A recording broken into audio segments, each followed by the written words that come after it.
there, Agile Adventurer. Just a quick question. What if, for the price of a fancy coffee or half a pizza, you could unlock over 700 hours of the best Agile content on the planet? That's audio, video, e-courses, books, presentations, all that you can think of. But you can also join live calls with world-class practitioners and hang out in a flame war-free and AI slop-clean Slack with the sharpest minds in the game. Oh, and yes, you get direct access to me, Vasco, your Scrum Master Toolbox podcast. No, this is not a drill. It's the Scrum Master Toolbox membership. And it's your unfair advantage in the Agile world. So if you want to know more, go check out scrummastertoolbox.org/membership. That's scrummastertoolbox.org/membership. And check out all the goodies we have for you. Do it now. But if you're not doing it now, let's listen to the podcast. Hello, everybody. Welcome to a very special bonus episode. For this bonus episode, we have with us Alvaro Lorente. Alvaro, welcome to the show. Thank you for the invitation, Vasco. Absolutely. So Alvaro is with us to talk about a very interesting topic: platform teams versus DevOps versus value delivery teams. We'll talk about that in a second. Let me just tell you a little bit about Alvaro. He's currently a director of engineering in Voxel, an Amadeus company. In Europe, at least, many people will know Amadeus because they handle all the travel airline booking and so on, which is a software, and he is a software engineer by training that has grown in the people path, experimenting with a bit of everything from product development, startup, open source, and more.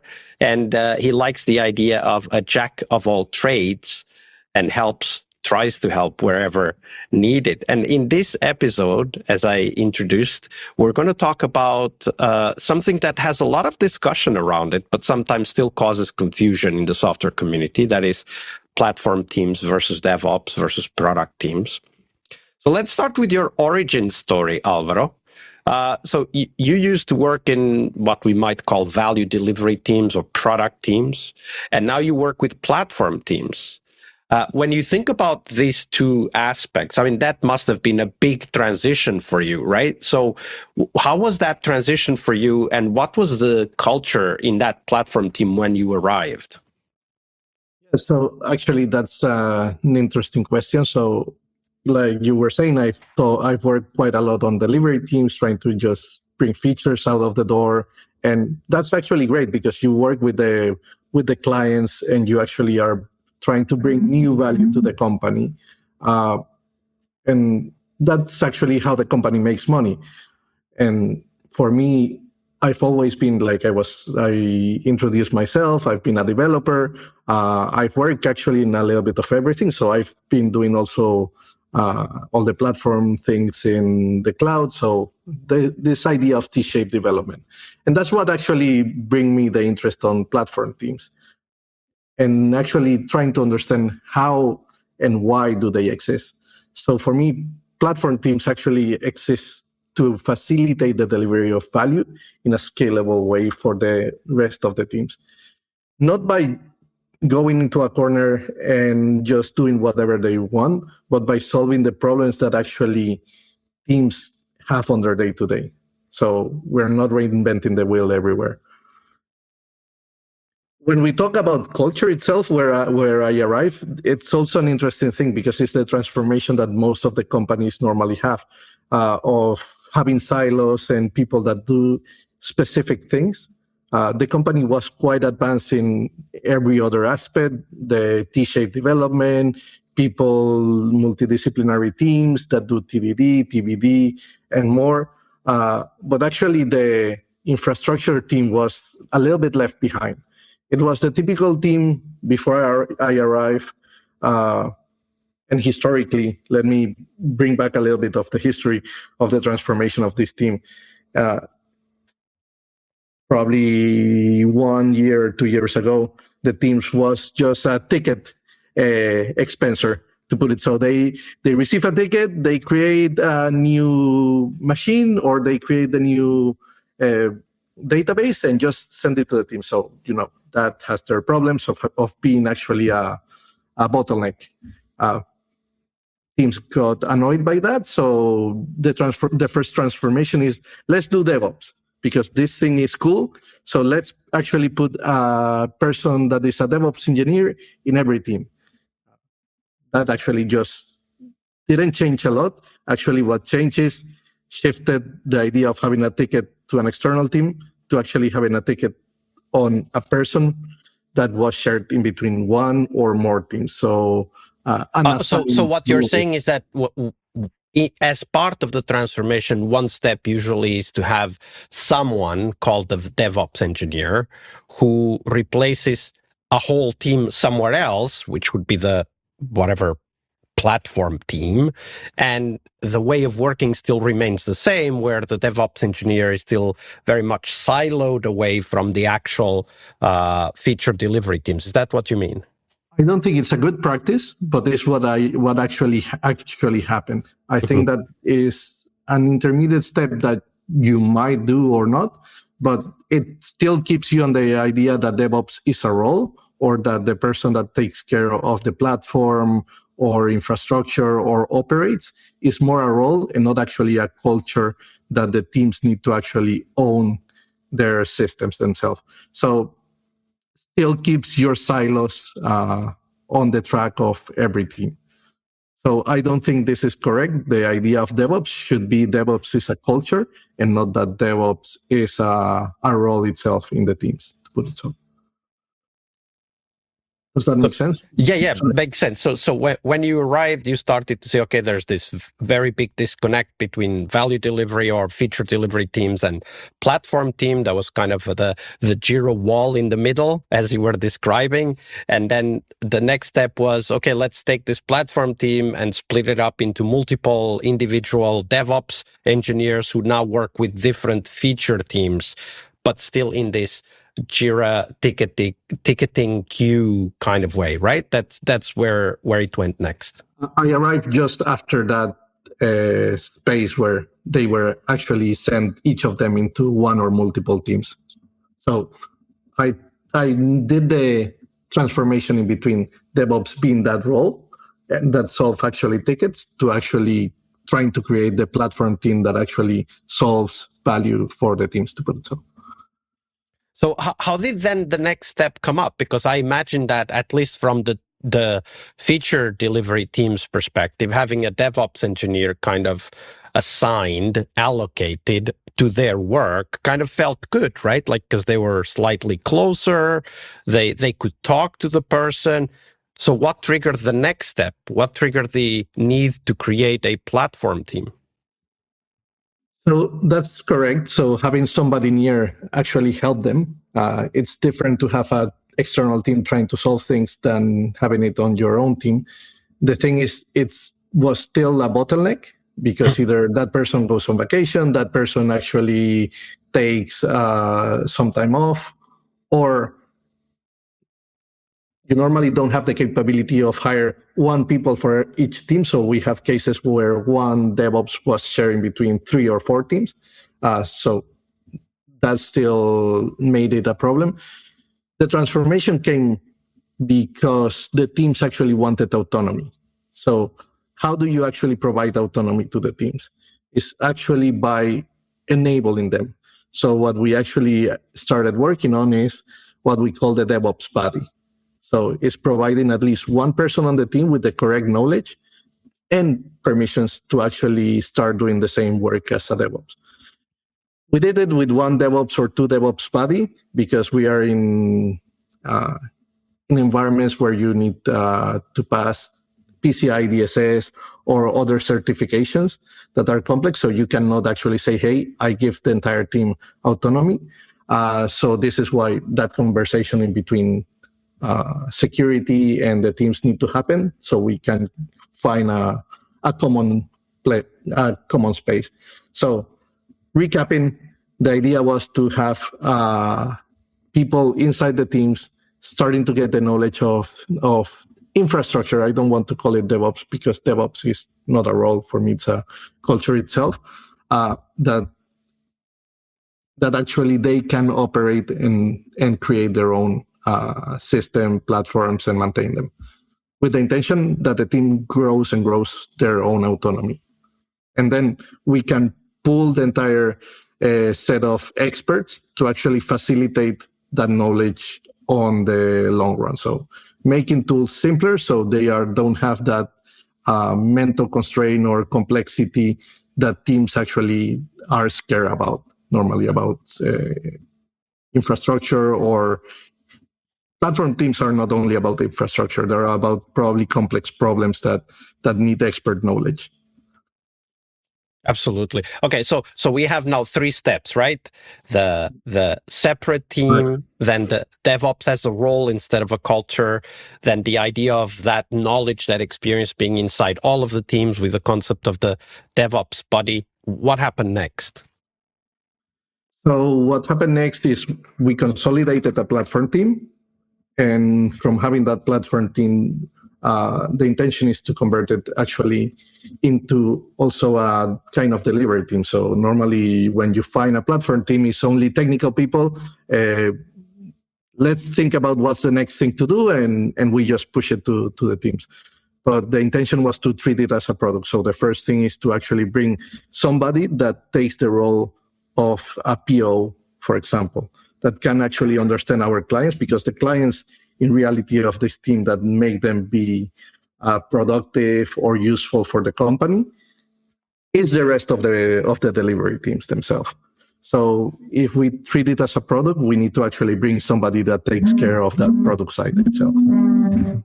So what I hear now is that, okay, so at some point you discovered rate, but this platform team needs to be treated the same way as all other feature delivery teams are treated. But why did that thought come to your mind? Because if I think about many of the clients that I've worked with, I can certainly see the need at some point to kind of develop the platform further. Some might call it refactoring or re-engineering or a rewrite project, whatever that is, or adding some new and therefore heavy, in terms of heavy lift functionality into the platform. Then they put a team together to do that, but then they disband it again. Companies typically don't look at a platform as a product long term. They might look at it as, a short term investment for certain things, and then they move on. But what I'm hearing from you is that it wasn't like that. That you really started to understand the need to have platform as a product. How did that thought develop? That's an interesting question. I've been hearing about this for some time. Also, being used to delivery teams and trying to bring value to clients was something that actually made sense.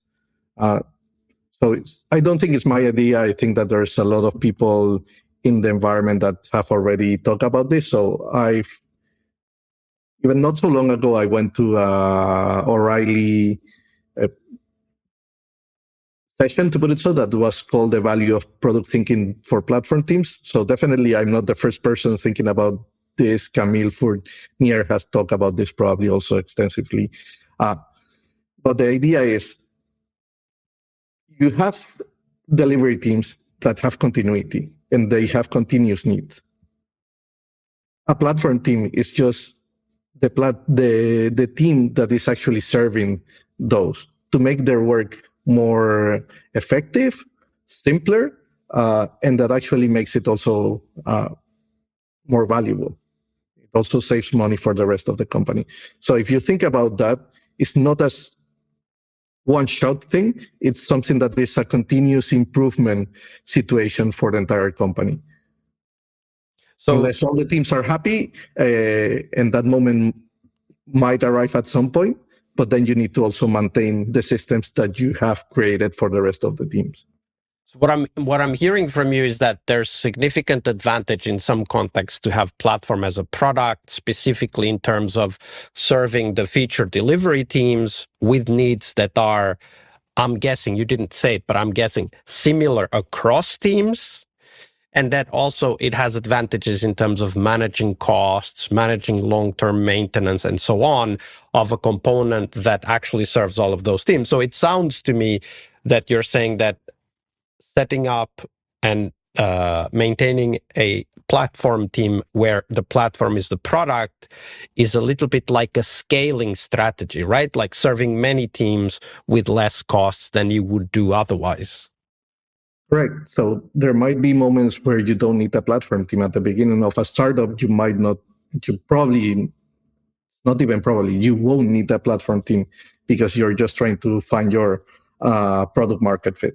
But as you scale your needs, scale your amount of teams, scale what you're actually doing, you will find common problems that some teams might solve it one way, some teams might solve it a different way.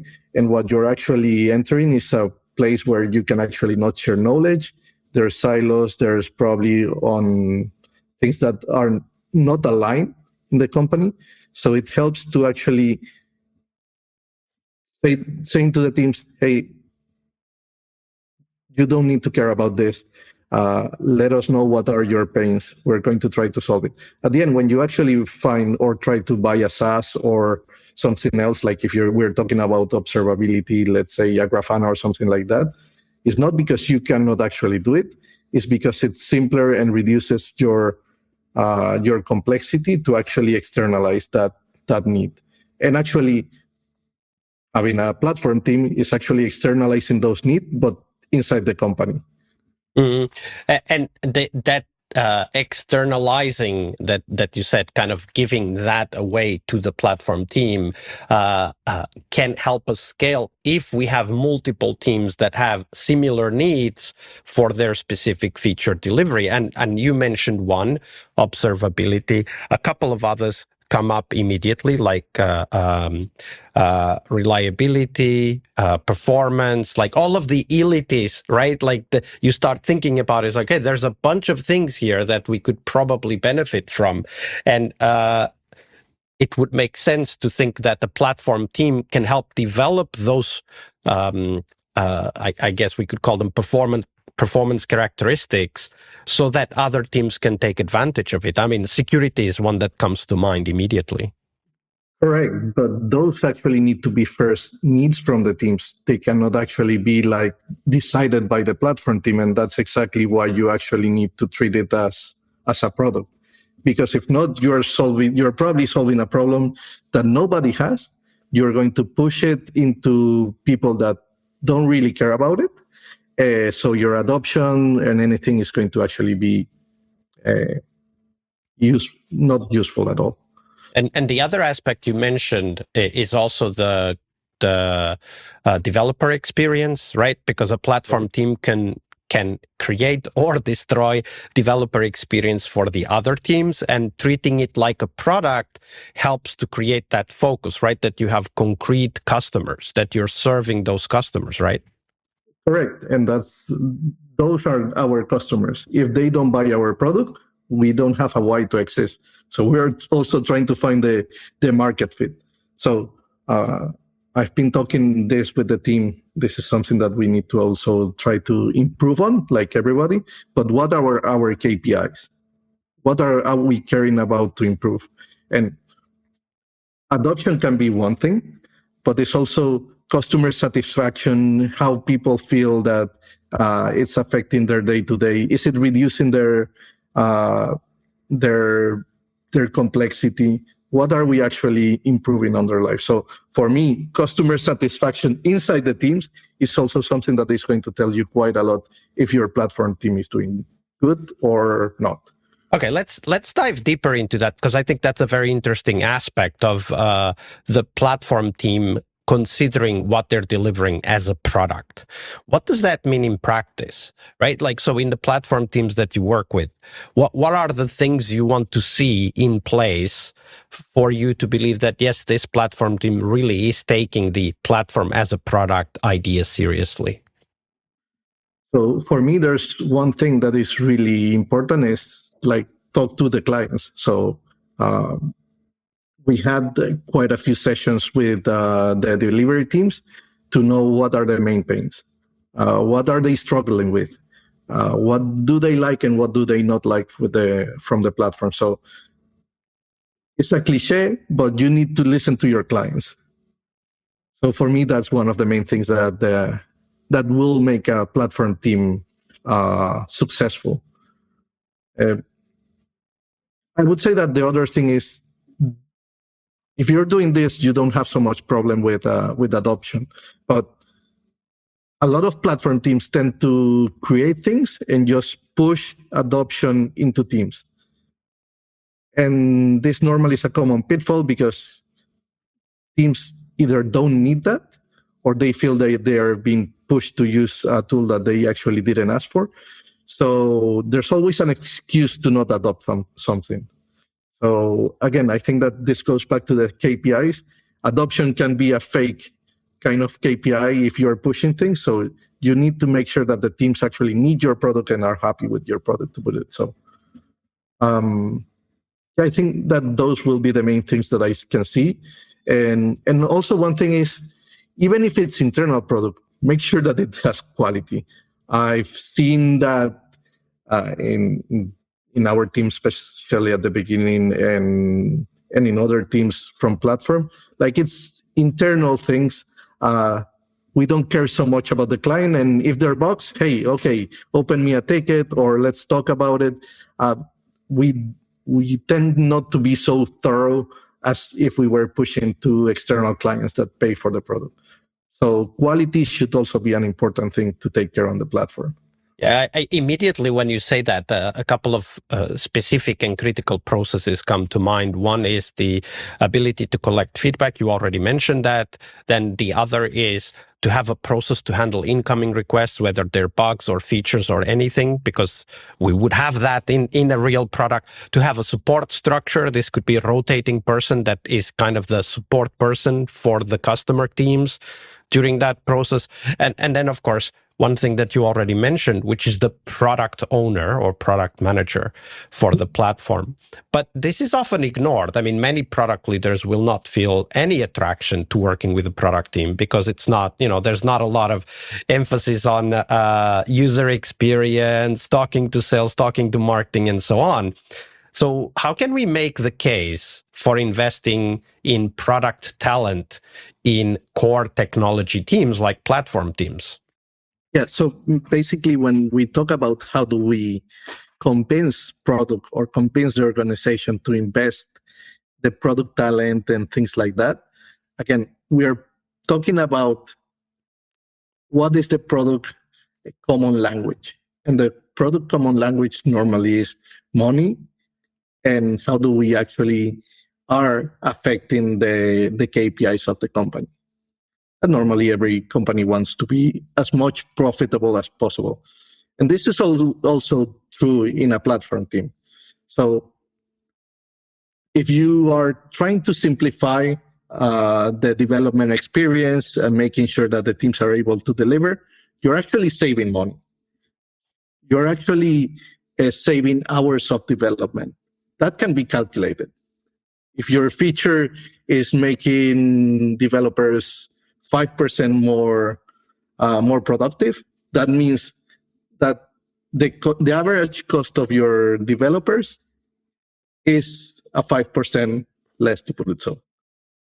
So there's always money to be improved there. Or if you have a stability issue, normally around the company, and you have 10 incidents per month or something like that, then what you're saving using your platform team to improve that elitist that you were actually talking also before, it will save you money on clients that you might lose, and also tickets that customer care is going to be taken care of.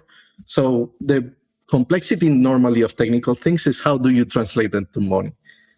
Because that's the common language that we actually need to talk. So that's how, and rolling back, that's how you actually convince product companies or even the business entirely why they need to actually invest in platforms. So basically what you're saying is that there's work that needs to be done, for example, incident handling or improving the performance of certain parts of the platform or whatever. That work still needs to be handled.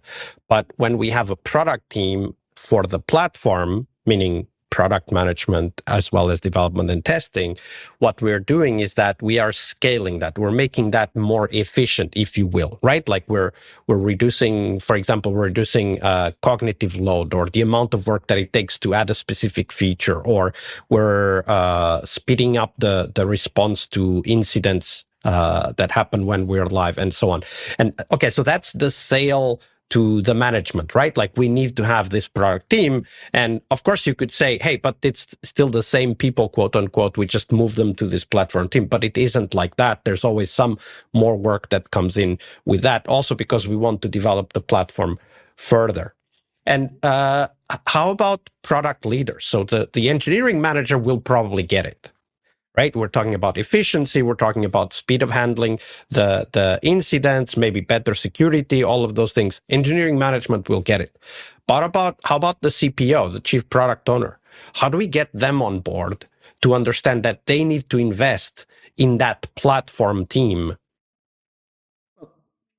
Going back to this, so it's basically if you are able as an engineering manager at the beginning of this conversion of a platform team into an internal product team, is to actually be able to talk the same language that your CPO. That is going to be actually the money that they are going to be saving, that is going to actually add to the final margins of the company. So if you're able to rely or send this message to the CPO, that, hey, okay, we're spending 3 million of on developers, to put it so. If we improve the development experience with this set of features that they're asking, then we're going to be saving 5% of those 3 million. That's something that the business can actually understand. They will not understand utilities, they will not understand features per se, but they will understand money. So with this, you can actually bring the product talent into the team to continue that evolution of that conversation on where are we actually improving, how are we actually improving the savings of the company, and how are we improving the health of the company itself. Yeah. One other aspect that I would add is that there's already a lot of engineers who want to start transitioning to a more product-oriented position. And this would be a perfect place to start that learning, right? Because it forces us to take on a lot of the product skills, like listening to customers, doing competitor analysis, experimentation, and so on, and applying it to an area where engineers feel very comfortable with, which is a platform, right? So I would say, also from a perspective of talking to the CPO as well as the CTO, the Chief Technology Officer, is that this is a great career path for those engineers who have this intention to develop over time to becoming more product-oriented, to actually have that understanding, right? Like to really work as a product person, even though they're handling technical decisions and a lot of, architecture and so on. Actually, the fun fact is that one of the technical product managers of one of the teams that I have right now is that conversion that you've actually talked about. It was a DBA with a lot of intention to actually grow their career into this product side, and that was a good match to actually start growing into this new career itself.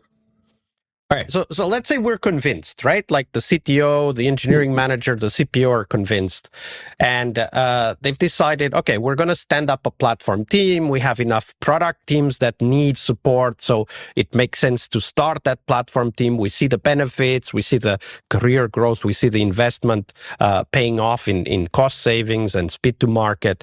What are the 2 to 3 things that you think the CTO, the engineering manager, must focus on when standing up a platform team? Yeah, so I think I might have mentioned them a little bit around before, but if we enumerate them correctly, I'm going to probably start with the first one is don't just start working on what you think on your brain is going to help. You need to actually talk to your clients and actually listen to their needs. Just don't start working. That's a common pitfall. I fall on it once, twice. How many times you actually want to mention it? But sometimes with the pressure, you are asked to just start delivering. The same like in a delivery team, take your time to actually do your work. The second one I will say is that adoption is not a mandate. If you are mandating something, then the person that you're actually mandating over they're not actually willing to use your product. It's like when you buy a SaaS, you are willing to use the product because you're already thinking on paying about it. The same should happen with platform. So if you are mandating something, you have a problem itself. So you need to actually, the teams to want to adopt your product. And last one, I will probably get back to the quality thing, is making sure that even if it's internal product, then there's not a final external client that is going to be using it. It needs to be quality. It needs to be a quality product, because if not, it's going to affect the reputation of your team, the same that it will affect the reputation of a company if it was an external product. And if your platform team reputation is affected, that will mean that over time, even whatever product you take out that actually helps the team, they will not trust that your product has the quality that they need to deliver. All right, I would add one to this, and I'm curious to hear your thoughts because you've been doing this for a while. The one that I would add is think of establishing a platform product team inside your organization, a little bit like a change process. Right? It's not that you're just creating a team and then magically everything will start working. You're creating the team. That's maybe step 1 or 2. But then you need to create the communication, the stakeholder management, the regular communication forums, how the platform team comes into the annual planning, because don't forget, they're going to enable a lot of new things that are coming up in the next 12 months. So kind of take it as a change process. It takes time to go from actually having the team to having it well integrated, communication structures in place, and so on. And for that, I would say, then bring with it a person that has that role of a change agent. It could be the engineering manager for that team. It could be a scrum master or an agile coach that is working with that team, but take it as a change process as well. What do you think about that? I definitely agree with you. So it's a change process, because if we go back to the beginning, this is how do you create change? How do you change something to become a culture? A culture doesn't create itself on a day to another, like something that is born out of nowhere. So it needs to be something that grows inside the team, that grows inside the company. So that needs its own, its own responsibility, and somebody that can actually make that happen. Definitely agree with you.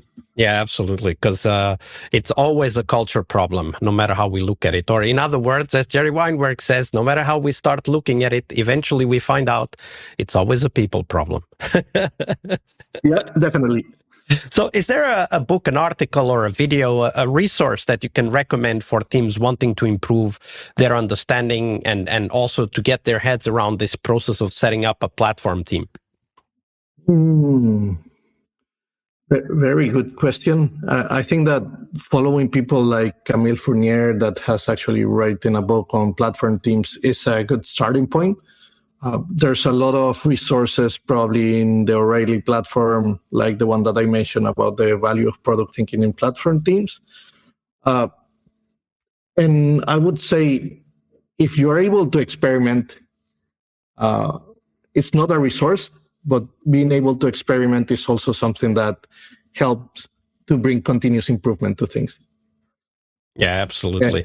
Yeah. We learn by experimentation. So get experiments going in your team for sure. And not one size fits all. Not all organizations are going to be exactly the same, and not every people is the same. So experimenting is always a good thing. Awesome. Alvaro, it's been a pleasure. Thank you very much for being with us here today on the podcast. If people want to contact you, get to know a little bit more about you and the work that you're doing, where could they go? I'm normally on LinkedIn. So my user is my name, Alvaro Lorente Dev, DV. And I have a newsletter that I try to write as common as I can. That is actually called Leads Horizon. So yeah, feel free to also send me a message or whatever you find in social media. Absolutely. If you're working with product teams, do connect with Alvaro and chat with him on LinkedIn. I'm sure he's happy to help you and share some ideas and resources. Alvaro, it's been a pleasure. Thank you very much for your generosity with your time and your knowledge. Thank you very much, Vasco. All right, I hope you liked this episode. But before you hit next episode, here's the deal. This podcast is powered by people like you, the members who wanted more than just inspiration. They wanted real tools and real connection to people who are practicing Agile every day. We're talking access to over 700 hours of Agile Gold, CTO level strategy talks, summit keynotes, live workshops, e-courses, deep dive interviews, books, and if you're into No Estimates, we got the pioneers of No Estimates in those deep dive interviews as well. Agile business intelligence, creating product visions, coaching your product owner courses, you name it. You'll get invites to monthly live Q&As with Agile pioneers and practitioners, plus a private Slack community, which is free of all of that AI slop you see everywhere, and of course, without the flame wars. It's a community of practitioners that want to learn and thrive together. It's the best place to connect with community and learn together. So if this podcast has helped you before, imagine what you will get from this podcast membership. So head on over to scrummastertoolbox.org/membership and join the community that's shaping the future of Agile. And we have so much for you. So check out all the details at scrummastertoolbox.org/membership, because listening is great, it's important, but doing it together, that's next level. I'll see you in the community Slack. We really hope you liked our show. And if you did, why not rate this podcast on Stitcher or iTunes? Share this podcast and let other Scrum Masters know about this valuable resource for their work. Remember that sharing is caring.